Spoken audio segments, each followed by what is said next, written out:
ناظرین، تو sport news کے ساتھ آپ کو خوش آمدید کہتا ہوں۔ تو پاکستان اور ساؤتھ افریقہ درمیان دوسرا کرکٹ ٹیسٹ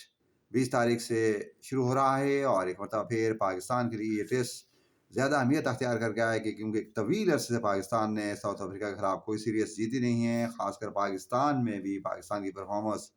زیادہ اچھی نہیں رہی۔ تو پاکستان اگرچہ اس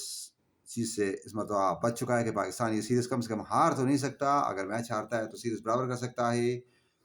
مگر میں سمجھتا ہوں کہ پاکستان کی جس طرح کی ٹیم ہے، جس طرح کی بیٹنگ لائن اپ ہے یا بالنگ ہے، پاکستان کو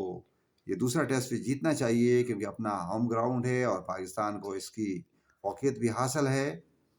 تو مجھے لگتا یہ ہے کہ پاکستان کی ٹیم انشاءاللہ، میں پر امید ہوں کہ اس مرتبہ یہ میچ جیتے گی۔ اور جہاں تک پاکستان کی کرکٹ ٹیم میں تبدیلیوں کا چانس ہے، تو میں سمجھتا ہوں کہ اگر ٹیسٹ جو ٹیم جیتی ہوتی ہے اس میں تبدیلی تو نہیں ہوتی، مگر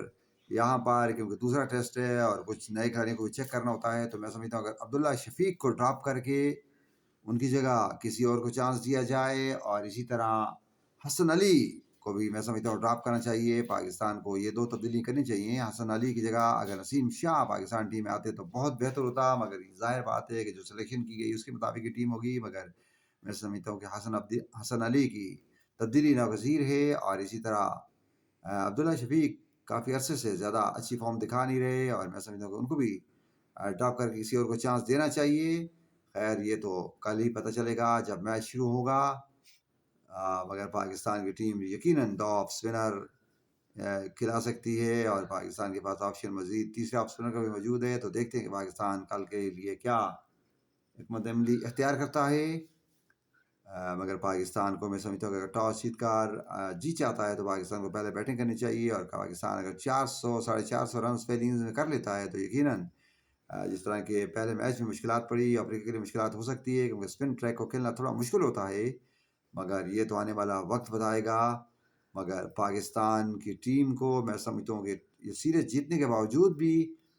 کئی ایسی چیزیں ہیں جن پر توجہ دینی ہوگی، خاص کر وہ لوگ جو بابر اعظم اور رضوان پر بڑی تنقید کر رہے تھے۔ یقیناً میں سمجھتا ہوں ان کی سمجھ میں یہ بات آ گئی ہوگی کہ پاکستان کی ٹیم بابر اور رضوان کے بغیر ادھوری ہے۔ ہاں، پیسوں کی کمی پیشیاں ضرور ہوتی ہیں، ان کو دور کرنا چاہیے، اور اس کے لیے بابر اعظم کو اور رضوان کو اپنی ٹیکنیک پر تھوڑا سا توجہ دینی ہوگی۔ اور خاص کر میں سمجھتا ہوں کہ کرکٹ میں اگر وہ کھلاڑی جو ڈبل اور سنگل نہیں مس کرتا تو یقیناً وہ کبھی ناکام نہیں ہوتا۔ تو میں سمجھتا ہوں کہ ڈبل اور سنگل پر توجہ پاکستانی بیٹسمینوں کو دینی چاہیے، خاص کر ٹیسٹ کرکٹ میں بہت زیادہ اہمیت ہوتی ہے، کیونکہ یہ میچ چھکوں اور چوکوں کا نہیں ہوتا۔ ہاں، مواقع جب ملتا ہے تو چھکے چوکے بھی لگانے پڑتے ہیں، مگر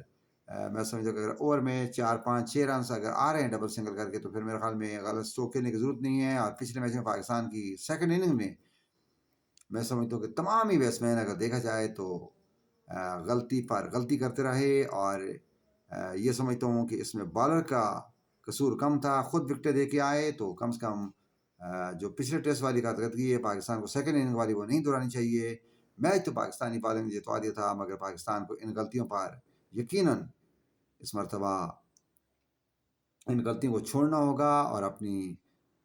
بیٹنگ کو بہتر طریقے سے پاکستان کے ہر کھلاڑی کو ایک ذمہ دارانہ انداز میں کھیلنا ہوگا۔ تو ان تازہ ترین خبروں کے ساتھ ہی میں آپ سے اجازت چاہتا ہوں۔ اللہ حافظ۔